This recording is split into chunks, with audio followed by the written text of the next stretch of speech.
Tamara Vrooman has all the markings of a superwoman. Successful as a deputy minister in the provincial government, innovative as the CEO of Vancity, currently an agent of change as head of YVR, and at the same time, a wonderful wife, mother, and friend. Wherever she goes, Tamara carries with her a deep commitment to social justice. It informs her decisions and all of her actions. I had the great good fortune to work with Tamara when I was finance minister. So I experienced firsthand her skills at problem solving and finding creative solutions to some very thorny problems. People just love working with Tamara Vrooman, and that says a lot. We'll certainly take time to talk about your amazing career, but I've always been kind of curious about you as a kid. Were you always a standout? Were you the one that said, I've got the answer, I've got the answer? Well, I was a standout in that I was taller than everyone else. So I've been this tall since I've been about 10 years old. So I always sort of stood out that way. But I think I was the eldest of 4 children and always curious and looking out for others. And I think that's really the thing that guided me throughout my childhood. So you studied history at university, and then you end up in government and eventually finance. That's right. Just explain that to me. How does that work? So I took history because I was very curious as to why things are the way they are. How did this happen? How did we get here? How do we find ourselves here? Because as you know, it doesn't always make sense. And so I studied history to try and understand that. And one of the things I learned quite quickly is that no matter what period of history I was looking at, there was always this mysterious group in the background that were called the Exchequer or the Treasury or the finance people that you didn't know who they were, but they seemed to play a really big role. So that started my curiosity into who are these finance people? How do they make decisions? What do they think about when they make those decisions? Which is the path that led me from history to finance. And did you find you were immediately accepted as a financial expert? Absolutely not. I was not accepted at all. In fact, my first interview at the Ministry of Finance, I didn't get the job, and I didn't understand why, because I prepared very, very well. And so I asked them, and they said, well, yeah, you interviewed well, you clearly know your stuff, you write really well, but we're worried that you can't add because you have a master's degree in Canadian history. Like, that you can't add? What's that about? And so I went back to university for a year, and at the graduate level took every math, statistics, microeconomics course that I could find, and went back a year later with my A+ transcript in hand. And I think they were surprised to see me. And so they hired me, and I literally was the assistant to the co-op student. I had the great fortune to have you as my deputy when I was Minister of Finance. One of the things that really surprised me and impressed me from the beginning was you have this solid idea of what the public service is and where it fits and how it's separate from politics. You wouldn't even call me Carol all the time we were there. No, I would not. No. It took you a couple of years after. Indeed. Why was that so important to you? I always said, we're not the decision makers. We're the ones that advise. The ministers and the cabinet and the legislature make decisions, and then we execute to the best of our ability. And I feel quite strongly that that's a system that works really well when people work well together and they collaborate and they share and they trust one another, but they stick to their roles to maintain the discipline of the accountability for elected people and the independent professional advice of a public service. Well, I loved working with you. Well, thank you. I loved working with you. What would you say was the highlight of our time in finance together? We did a lot of things in finance. It was a really interesting time. Everything from the way that we introduced a savings vehicle for families who have children who become adults with disabilities, and how we could help them save in a tax-efficient way, and the same way we save for our children's post-secondary education. Definitely think that was transformational for a whole pile of families in our province. Also, the collective bargaining round that we did for the first time, and the only time since, every single collective agreement with every single union, from teachers to sheriffs to physicians to university professors to parks wardens and everybody in between, was settled before they expired in a negotiated, fair, and transparent way in order to give us labor stability for the very important event of hosting the Winter Olympics. That was probably a highlight. And I think, Carol, really what I learned most from working with you was the power of clear and transparent communications. You always answered every letter, even if it was only to say that you'd received it and needed to do more work within 24 hours. You always said yes to every interview, because there might be a time when you needed them to take your calls requesting an interview. And that's a practice that I took into my private sector life, and it's a practice I use to this day as a CEO. And I think it's a real testament to leadership that we commit not only to make good decisions, but to communicate with people in terms of how we make those decisions. Those negotiations were interesting. I mean, they were. Both of us had to be tough, because people were coming at us from all sides saying, oh, well, let's make an exception here, or a little bit more there. And we were trying to be fair and honest, and this is what we've got. And there is a deadline and the money goes away. No one believed us for a long time. They didn't. March 31st at midnight, we settled the last agreement, I recall, at 11:49. I was going to say exactly the same. Remember who it was? That's right. It was the baby doctors. The baby docs. Yeah. They probably don't want to be called that. But yes, it was the residents and interns across the province. And they were the last ones to settle. And then, to the province's great loss, my loss, you decided to move on to CEO of Vancity. Tell me what your thinking was at that time and why that appealed to you. Well, I was a little bit naive, to be candid. I was in my 30s still, and I had really only worked at that time in the government in various capacities, but still in the government. And so when the headhunters came calling, executive search firms, I said, no, I'm not interested, which was true, I wasn't. And then they finally kept pestering me, just come to one interview, one meeting. And if you just come to this one meeting, then you don't have to take another. And I now know that that's their trap. They get you to go to one and then you're in. But I didn't know that at the time. So I went to this one meeting and I told the board of the credit union that I met with business leaders all the time. And always I found, as the deputy of finance, there were most of them, not all, but most of them were coming to me saying, this is what the government needed to do. The government needed to change this. The government needed to change that. And it's true. We needed to change some things, but not everything.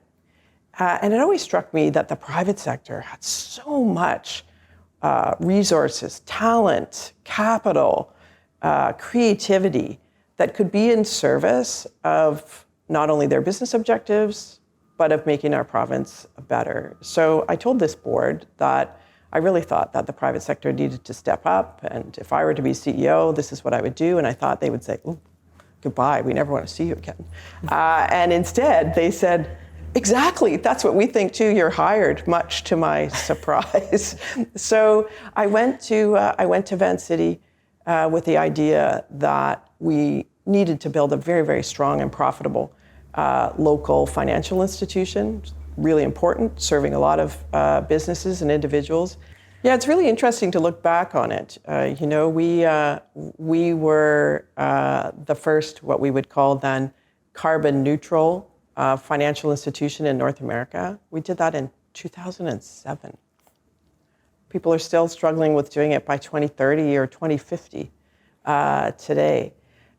We were the first financial institution to have investment products for individuals that were transparent and ethical around either labor practices or climate and environmental policies. If we put our values in service of the way that we conducted ourselves as a financial institution, we had record profits. We had high employee engagement and low turnover. We had huge growth from a asset and a business point of view, and we were able to do it while ensuring that we are living our values to people, our values to transparency, our values to the planet. You've never run away from a challenge.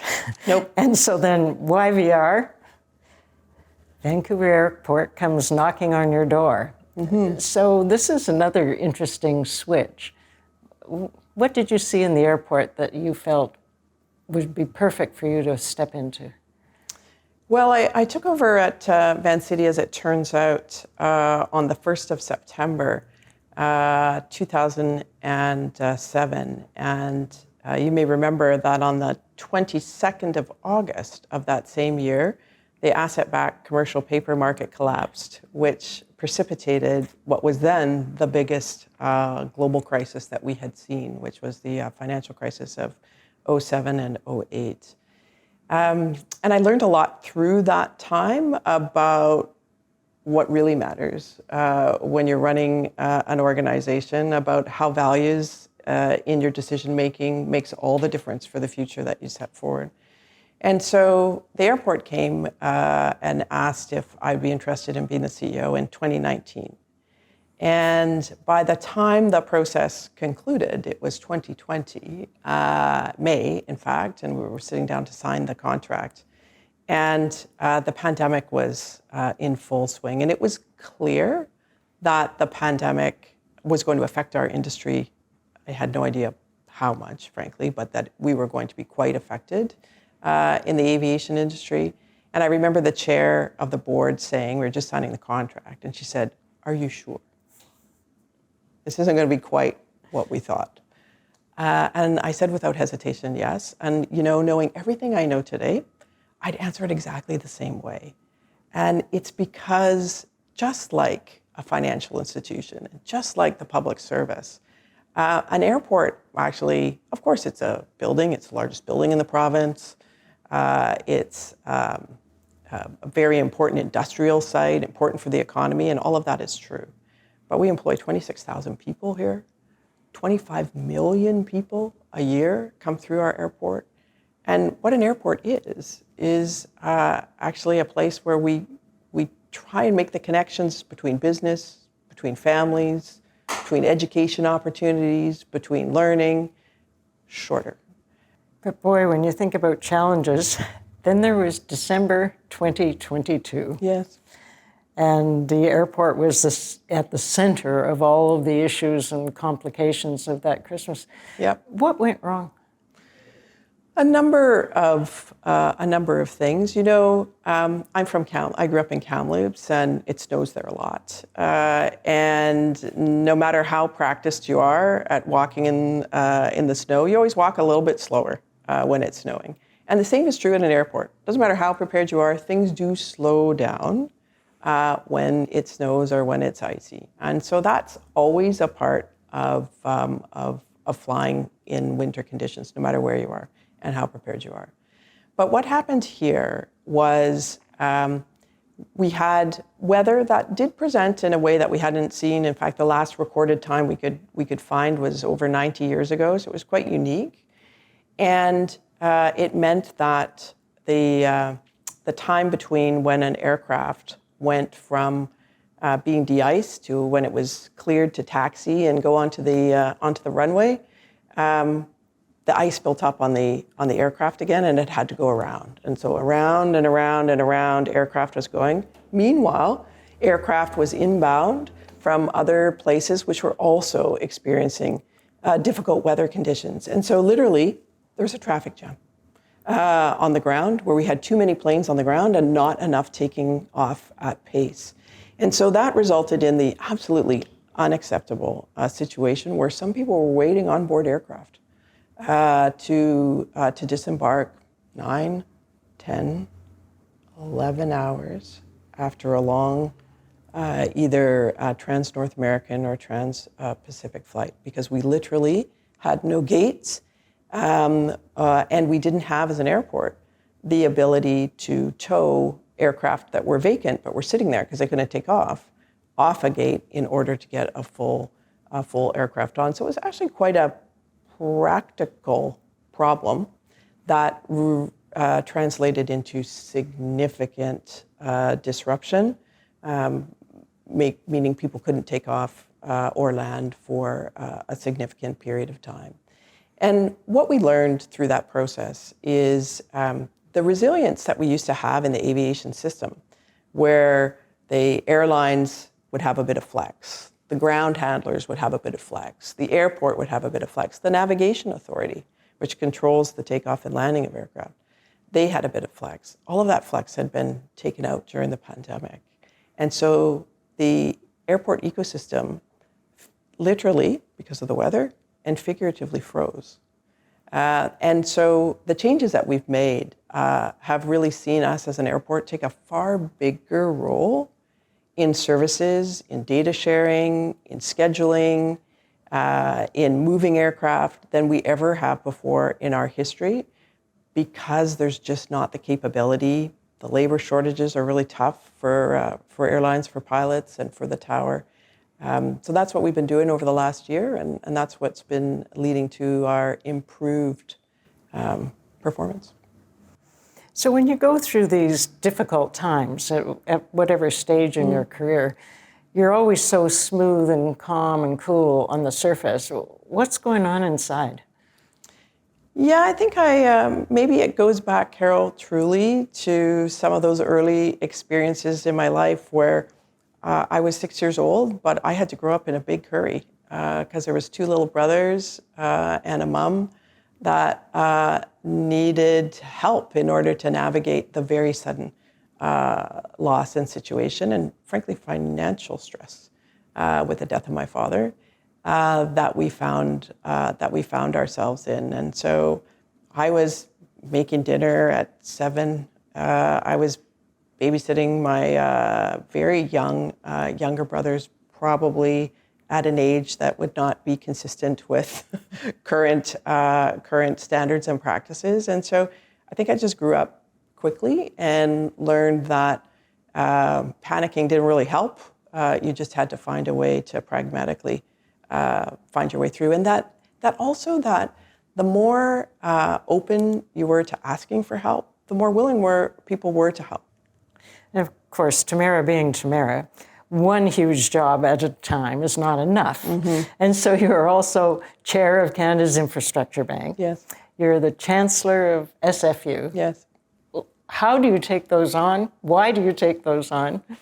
Well, I have a very supportive family. So my spouse, Greg, is so supportive of everything I do. I honestly couldn't do it without his support. He's also the first one to tell me what I need to hear and don't necessarily want to hear. So he's a really important advisor to me, and so that helps. And I'm lucky, right? Not everybody has that level of support. And also, I find that multiple roles, it's like cross-training for fitness, right? If you do the same thing over and over again, it gets a little bit stale. And the way we get better at the things that we do most frequently is to do things every now and then that are not the same. And so I find the leadership roles that I play at Simon Fraser or chairing the board of a federal crown help me make decisions, think about things differently, experience things differently. That strengthen my ability to run the airport. Well, I'm glad you're there, and having influence, it's important. But we all know, those who know you, that your career has interesting twists and turns, and no one for a second thinks that you're going to be stopping anytime soon. So you and I both know that people want you to get into politics and run. Yes. So what are the positives and negatives of that kind of decision? Yeah, people have been very generous to me. You know, I think I've been asked to run at one time or another by every party across all stripes, which either says something about how indecisive I am, or is a compliment that I might have appeal across a broad spectrum. For me, people who take on the role of putting themselves out there for public life are to be encouraged and commended.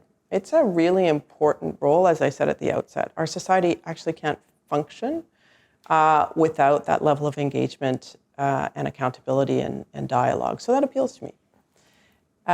But I've found that at the end of the day, the roles that I have taken and what I've been able to do with the support of many others in those roles to show how people with disabilities can work at an international airport, for example, as well as what we need to do to run the most efficient and widely recognized as the best airport in North America.